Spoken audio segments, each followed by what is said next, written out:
नमस्ते प्रणाम। मैं खेसारीलाल यादव। जितना भी हमके प्यार करेला लोग बस के गोड़ छू के गोड़ लगता नहीं। और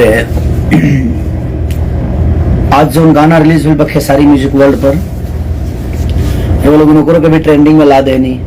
हीरो सब के प्यारी और आशीर्वाद ही था। जब हम कुछ भी करी लेते तो लोग एकदम दिल खोल के प्यार करी ले। और 4-5 गो गाना, काल 5 गो गाना ट्रेंडिंग में रहे। सारेगामा के 2 गो गाना, एगो अक्षरा सिंह ऑफिशियल के जोन के वो अभी भी ट्रेंडिंग में बा। सारेगामा के दोनों गाना, अक्षरा सिंह ऑफिशियल, एगो वेव के और एगो ब्लू बीट के।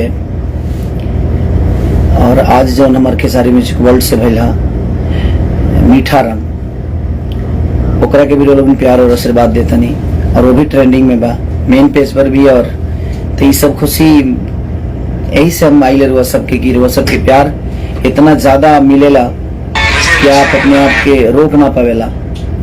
और दिल से प्रणाम रुआ सबके की लोग इतना प्यार और आशीर्वाद अपना भाई, अपना भतीजा, अपना बेटा के दिए।